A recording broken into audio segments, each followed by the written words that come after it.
በአእምሮአችን ውስጥ የዶፓሚን ከመጠን በላይ መፍሰስ የሚያስከትለው ጉዳት ምን እንደሆነ ታውቃለህ? ለምን ፖርን ተነሳሽነትን የሚያጠፋ ሆነ?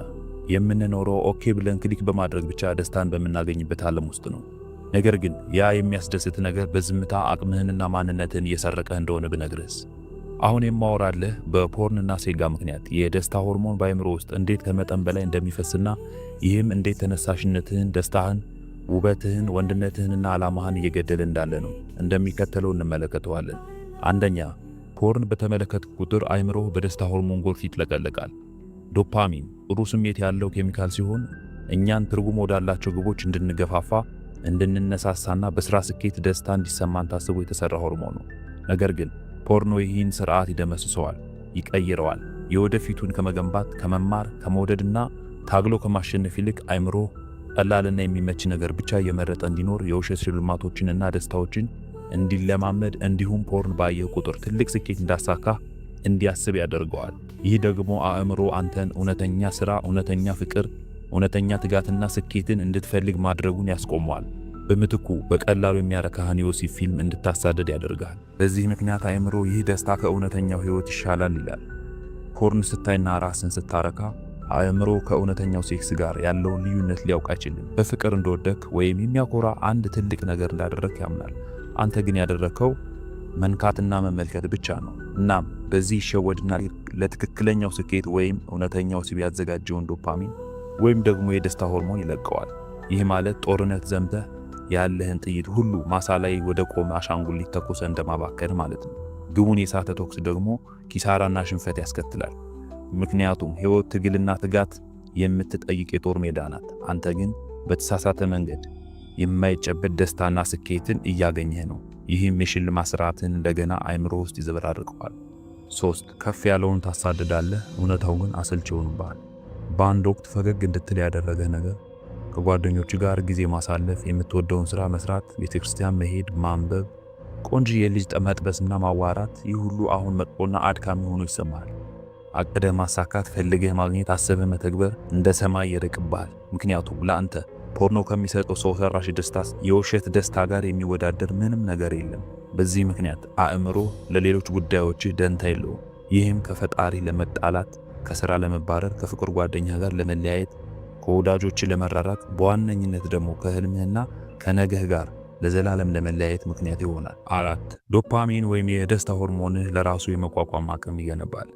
በተደጋጋሚ ፖርን እና ሴጋ በመጠቀም እርካታን በምታዘወትርበት ጊዜ አእምሮ ይህን መንገድ ስለሚለምደው የደስታ ሆርሞን በቀላሉ እንዳይፈስ ራሱን ይከላከላል። ይህ ማለት በኖርማል እና በተመሳሳይ የፖርን ወይም የወሲብ ፊልም አይነት ሊነቃቃና ሊፈስ አይችልም ማለት ነው። ማለትም ከተለመደው በላይ እንድታቀርብለት ይጠይቃል። ያ አንድ ቪዲዮና አንድ አይነት ወሲብ ካሁን በኋላ በቂ አይደለም። አእምሮ በቀላሉ መርካት ያቆማል። ምክንያቱም የአእምሮ አሰራር ግልጽና ቀጥተኛ ነው። ይህም የሰጠኸውን ነገር ይለምዳል፣ በመቀጠል ያሳድጋል፣ ከዛም ያንተ መገለጫ ባህሪ ያደርገዋል። ይህ ማለት ሥራ ሰርተህ ከፍ ወዳለው ደረጃ ለማደግ እንደምትወስነው ሁሉ አእምሮህም ፖርን በማየት ማደግና አዲስ ነገር መቀበል ይፈልጋል። ይህ የአእምሮ ባህሪ ነው። ስለዚህ አሁን ለማርካት ወደ ጥልቅና ረጅም ጨለማ ትሄዳለህ። የተከለከሉና ከሰውነት የወጡ ፊልሞችን ጊዜህን ሰውተህ መርጠህ ትመለከታለህ።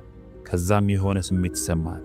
ነገር ግን አሁንም አያረካም። ደግሞ የበለጠ ትፈልጋለህ። በዚህ አዙሪት ውስጥ ትቀጥላለህ። ይህም አዙሪት ራስን እስከ ማጥፋት የሚደርስ ችግር ነው። በመጨረሻም ከጎጆዋ የራቀች ወፍ ያደርግሃል። 5 አካላዊ ቁመና ከደረጃ በታች መሆን ይጀምራል። የቀድሞ ጡንቻዎች፣ ፍጥነትህ፣ ለነገ ያለ ተስፋና ሳትሰለች ጠንከረ የመስራት አቅም ዛሬ የለም።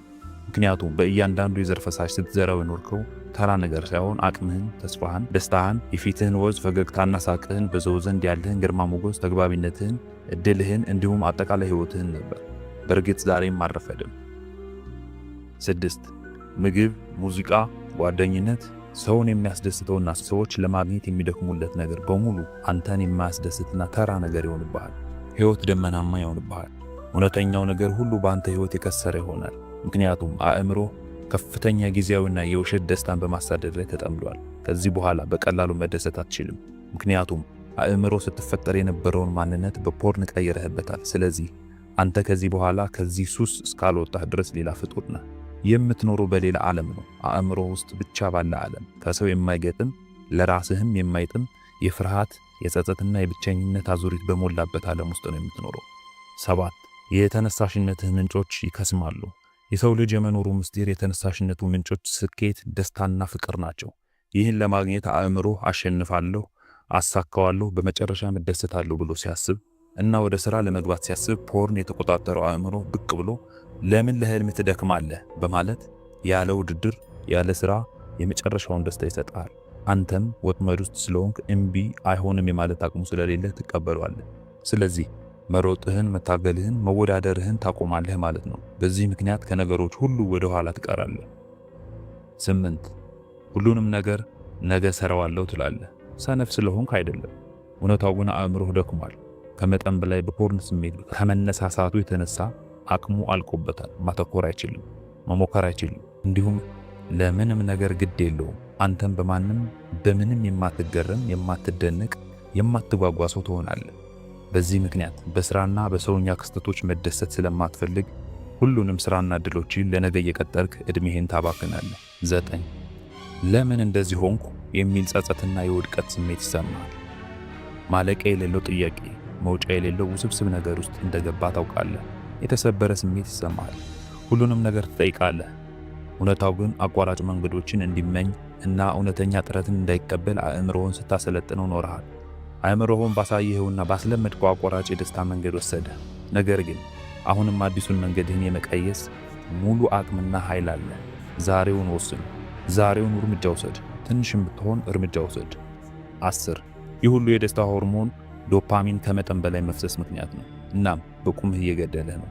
ፖርን ማለት ስርዓት አልባ የደስታ ሆርሞንን ማፍሰስ ነው። ቸኩሎ ይሰጥሃል፣ ከዚያ ዓላማህን ይወስዳል። በቀላሉ ታገኘዋለህ፣ በቀላሉ የማይድን ህመም ያሸክማል። ተኝተህ ታየዋለህ፣ ነገር ግን ቆመ መሄድ እስከማትችል ድረስ ይጎዳሃል። ነገር ግን ያንተ ታሪክ እንደዚህ ማለቅ የለበትም። አእምሮውም ጠንካራ ማንነትህን ወደ ኋላ ለመመለስ ጊዜው አሁን ነው።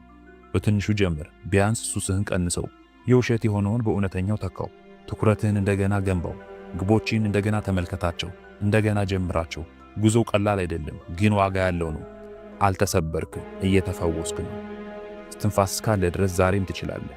ይህ ለአንተ የመዳን ጥሪ ነው። ራስህን ማዳን ከፈለክ መጀመሪያ ስላለህበት ሁኔታና ስለምትታገልበት መንገድ ግንዛቤና መረዳት ልትይዝ ይገባል።